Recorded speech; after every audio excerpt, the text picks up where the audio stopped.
श्री राधारमण चरणं शरणं। आपकी बहन आधा बनने जा रही, रोकोगे कि को बन जाओ आधा, तब तो आधा नहीं बन रहे, तब तो बड़ा बुरा लग रहा है। तो वो चीजें परोसो घर परिवार में जो परिवार स्वीकार कर ले, उस रूप की पूजा करो जो खुल के बता सको ये क्या है। ऐसे कृपा करके महाभारत क्यों घर में नहीं रखी जाती? दुनिया भर की तो बातें करते, यहां कितने लोग बैठे जिनके घर में महाभारत रखी है? कितने लोग बैठे हैं जिनके यहाँ घर में श्री रामचरितमानस रामायण है? सबके हाथ उठ रहे। महाभारत का है नहीं है, सारे कुकर्म लिखे, सारे छल प्रपंच लिखे हैं। तो क्यों नहीं रखते छल प्रपंच घर में? तो ऐसे काहे चित्र लगाते हो, ऐसे काहे चर्चा करते हो तमाम चीजों की? क्यों बदनाम करते हो उनको भाई? क्यों बदनाम करते हो? इतना ही कुछ होता तो जो ऋषि मुनि थे, जो गुरु थे, सब उनके भगवान के भी गुरु थे, नंद बाबा के भी गुरु थे, क्यों नहीं इनकार कर दिया? शादी कराई, क्यों नहीं शादी कराई? आधा की तो शादी किसी और, आधा की तो शादी किसी और, आधा की तो शादी किसी और से। उनको काहे के लिए भाई उनको दुराचार में घसीट रहे हो? काहे के लिए चिल्ला करो? संभाल के बात करो, संभाल के बात करने से अच्छा रहता है। हमें तो लगता है उस रूप की आराधना पूजा होनी चाहिए जो सबको स्वीकृत हो परिवार में, और जिससे हमारी परिवार संस्कारी बने और समाज में आदर्श बने। तो भगवान राम की खूब पूजा करो, राम दरबार लगाओ, खूब पूजा करो। देखो भगवान राम प्रतिष्ठित होने जा रहा है, उनकी मूर्ति, पूरा दरबार प्रतिष्ठित होने जा रहा है।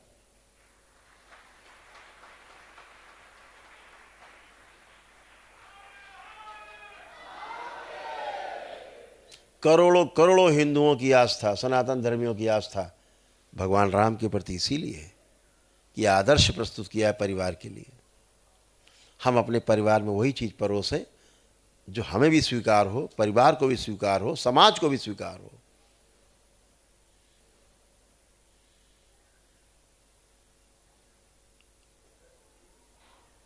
कुछ कथावाचकों ने इतना विकृत रूप रख दिया, इतना विकृत रूप रखा है, उनके पास नाच गाने के अलावा कोई काम ही नहीं है। नाच गाना अच्छा है, बुद्धि विलास के लिए अच्छा है, मनोरंजन के लिए अच्छा है, लेकिन संस्कार खराब मत करो। आज सब नई पीढ़ी जो है ना, बहुत जानकार है, छोटा सा मोबाइल हाथ में है, दुनिया के बारे में पता है। अनुभव कराइए, अनुभव की तरफ प्रेरित करिए, केवल सूचना नहीं, अनुभव से तो प्रेरित कराओ। और ईश्वर की इस तरह से प्रस्तुति मत करिए मनुष्य समाज के आगे, मानव समाज में, कि आदमी उसको अपना करके नष्ट हो जाए। हो सकता है आप सबको हमारी किसी को बात बुरी लग रही हो, लेकिन जो सत्य वो तो कहना है।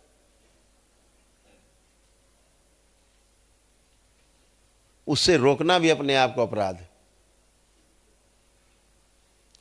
सच बात कहनी होती है, सत्य कड़वा है, दवा कड़वी है लेकिन फायदेमंद है। स्मृतियां बनती हैं आपके अंदर, ये दरबार स्मृतियों पे काम करता है। आपके अंदर कामुकता की स्मृतियां पैदा होती हैं इस प्रकार की बातें करके। काम वासनाएं, एक इच्छा पैदा हुई, स्मृतियां घेर लेती हैं चारों ओर से, फिर आप तंग परेशान। उसी तरह की चीजें आपके अंदर इकट्ठी, आप देखते हो कैसे अरबों खरबों स्मृति की नष्ट की जाती है। दरबार में प्रमाण है।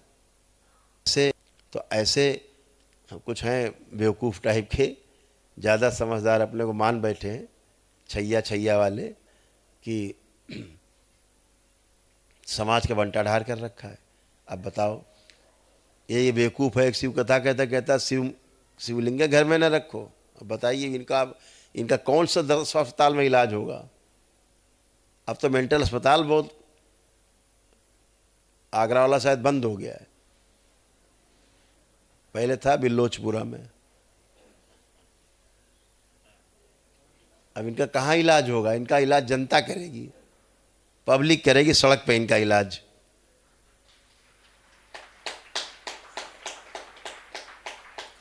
ऐसे मजाक बना रखा है इन लोगों ने, कुछ भी बोले जा रहे हैं, बकार बकार बकार बकार, कुछ भी बोले जा रहे हैं। अरे भाई, माँ की आराधना करनी तो माँ तो एक ही है, उसकी माँ आराधना करो माँ की। अब उसके नाम पे दुनिया भर की आराधना पूजा करने चालू कर देना बेविचार को। प्रेम शब्द का अर्थ भी पता है?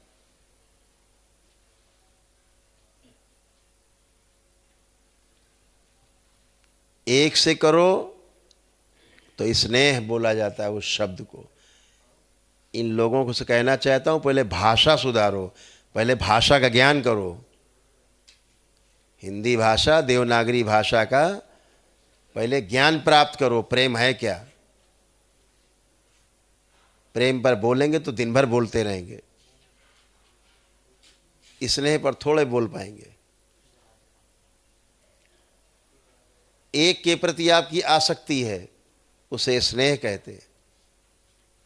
एक से अधिक के प्रति, हजारों लाखों करोड़ों के प्रति आपकी आसक्ति है, उसे स्नेह कहते हैं।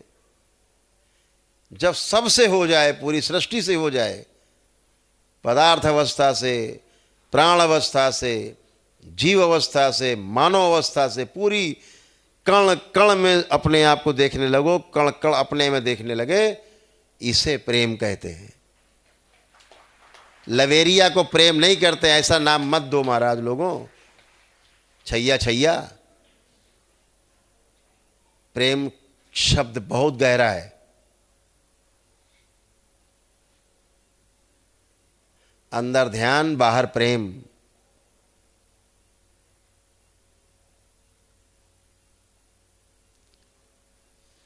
ये पर्यायवाची है, ये एक दूसरे का है। अगर अंदर ध्यान होगा तो बाहर प्रेम होगा, चारों ओर प्रेम ही। बाहर चारों ओर प्रेम, तो अंदर में तो अंदर ध्यान हो जाएगा। प्रेम न्याय के 9 भाव में से जो 9वां भाव है, अंतिम भाव, उसे प्रेम कहते हैं। पहला भाव वो उसका नाम है विश्वास कहते हैं। तो विश्वास से लेकर के प्रेम तक 9 भाव हैं, न्याय के भाव कहे जाते हैं महाराज लोगों। चैया चैया ध्यान रखो। जो प्रेम प्रेम चिल्ला रहे, प्रेम हैगा वो, प्रेम हैगा वो, कद्दू प्रेम हैगा वो। तुम्हें प्रेम की बात हो, पता है प्रेम का हो तो?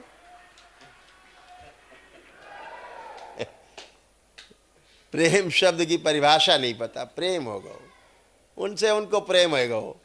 ये प्रेम है, व्यभिचार है। प्रेम नहीं है, ये वासना है। सीधे बोलो, वासना है।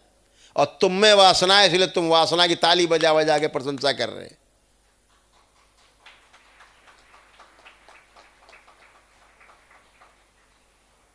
तो चीज़ों को ठीक से समाज के सामने परोसा जाए, जिम्मेदारी से परोसा जाए। बच्चे हैं छोटे छोटे, बातों को समझते हैं। आपको लगता है बच्चा है तो कुछ नहीं जानता। अरे 2 साल का बच्चा आपकी हरकतें जानता है घर में। आप भूल में मत रहना, एक एक चीज बच्चा आपकी नोटिस करता है। छोटा सा बच्चा नोटिस करता है आपको। सबसे ज़्यादा कोई आपको घर में अगर नोटिस करता है, आपका ध्यान रखता है, आपके एक एक चाल चलन पे ध्यान रखता है, तो समझ लेना जो घर में सबसे छोटा बच्चा है वो सबसे ज़्यादा ध्यान आपके प्रति है। कभी धोखे मत लेना कि बच्चा है, सब जानता है, केवल बोलता नहीं है। शब्द नहीं उसके बाद बोलने के लिए, समझने के लिए व्यवस्था है उसके अंदर, बोलने वाली नहीं है बस। इसलिए समाज में वो चीज़ें रखी जाएं, प्रस्तुत की जाएं जिनका आपको अनुभव हो। प्रवचन का अर्थ यही होता है। अभी प्रवचन का अर्थ नहीं पता है, बोले जो बोले जा रहे हैं यही प्रवचन है। अरे प्रवचन नहीं है भाई। अभी जब आप माइक पे खड़े होकर आकर बोलोगे ये प्रवचन है। प्रवचन का मतलब क्या हुआ? प्रमाणित वचन। हमने जो अनुभव किया है अब हम बोल रहे हैं, उसे बोला गया प्रमाणित वचन। प्रवचन जो अभी आप खड़े होकर के बोलोगे माइक पे, इसको प्रवचन कहा जाता है। तो जो जितने लोग कथा बाच रहे हैं, अपने जीवन में अनुभव हुआ हो, प्रमाणित हो गए हो अपने जीवन में, वो प्रमाण सहित जो वचन बोल रहे हो, उसे प्रवचन कहा गया है। किताब पढ़ के बाँचना ये पराय वचन है। ये बोलो पराय वचन। ये कौन बेवकूफ़ों को हम कहना चाहेंगे बुद्धि सुधार यंत्र किया तुमको भी है ना। भगवान शिव की शरण में जाओ तो बुद्धि आ जाएगी, थोड़ी ज्ञान आ जाएगा, और नहीं तो छैया छैया करते रहोगे। तो ये छोटी छोटी बातें इसलिए कह देते हैं कि आपके संज्ञान में रहें, बच्चों तक पहुँचे। हर शब्द की अपनी गरिमा है, वो गरिमा को बनाए रखा जाए, शब्दों की गरिमा को वो न बिखरने पाए। तो कभी चर्चा होगी, न्याय के जो 9 भाव हैं उन पे आराम से चर्चा होगी, है ना। उन 9 भाव में क्या क्या आता है उस पे आराम से चर्चा होगी कभी विस्तार से। अभी इतना ही समझ लो कि विश्वास से लेकर के प्रेम तक 9 भाव हैं जिन्हें न्याय कहा जाता है, और उनमें जीना न्यायपूर्ण जीना होता है, मानवीयतापूर्ण जीना होता है। इसे मानवीयतापूर्ण जीवन कहा गया। जो न्याय है मतलब मानव है।